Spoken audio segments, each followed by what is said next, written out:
এইরকম যে বৃষ্টিতে ভিজেছে তেনা তেনা মনে মুই চিনতেই হরিনি এককালে হুক না দেখে ঘরে কোনে বাইরে এসি পথের মধ্যেই শুরু হয়েছে ধুমধারাক্কা বৃষ্টি আর দেখেন রাস্তাঘাটের কি অবস্থা কি পরিমাণ বৃষ্টি হইলে অল্প সময়ের মধ্যে রাস্তাঘাটের এই অবস্থা হয়ে যায় চিন্তা করছেন। আসসালামু আলাইকুম। আজকে মোর ডাক্তারের সিরিয়াল দেওয়া আসলে সেই কারণেই আম্মাকে ভাইয়া আর মুই বাইরে এসি ঘরে কোনে তাই ঘরে কোনে যখন বাইরে এসি তখন কিন্তু এরকম বৃষ্টি আনলে না যেই মোরা রিক্সায় উঠছি আর শুরু হয়েছে জোল আর বৃষ্টি এত পরিমাণ বৃষ্টি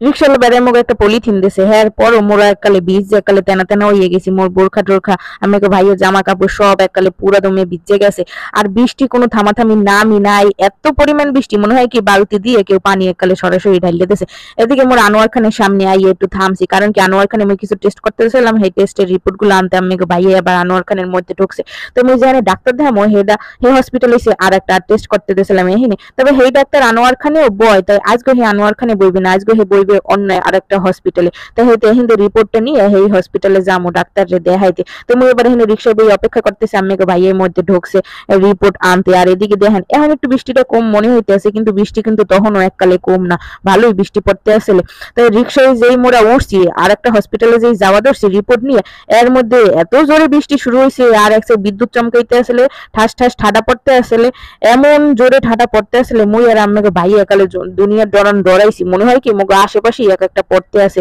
আর এত জোরে জোরে বিদ্যুৎ চমকাই ধানে ভিডিওতেও অনেক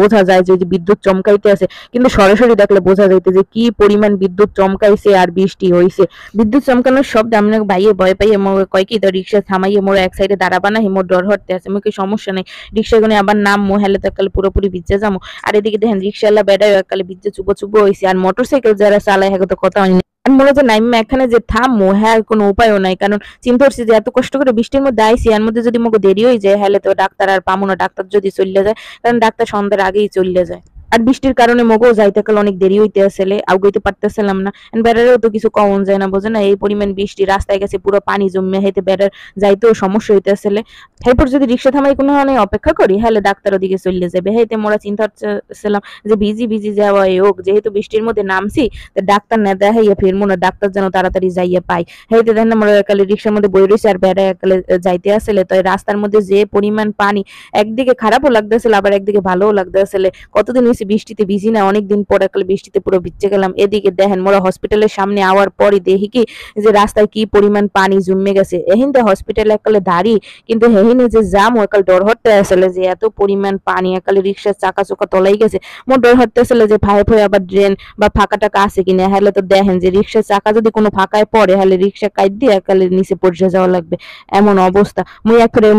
বৃষ্টির মধ্যে রিক্সার চাকা একালে সাইডে ড্রেনে পড়ছে পরে একালে রিক্সা এখানে সিটটা একালে বাইরে পড়ে গেছিলাম সেই পর হইতে মোর রাস্তায় পানি জমলে একালে ডর হরে রিক্সায় থাকলে এত পানির মধ্যে রিক্সাওয়ালা বেড়া রিক্সা চালাইতেই পারতেছিলে না হাইতে রিক্সা এগুলো নাইমে আডা শুরু হচ্ছে আর কি পরিমাণ পানি আমরা দেখেন রিক্সার চাকা পুরো তলাইয়ে গেছে বৃষ্টি হয়েছে বেশিক্ষণ কিন্তু হয় নাই কিন্তু বৃষ্টি এত জোরে পড়ছে যে অল্প সময়ের মধ্যে একালে রাস্তাঘাট সব একালে তলাইয়ে গেছে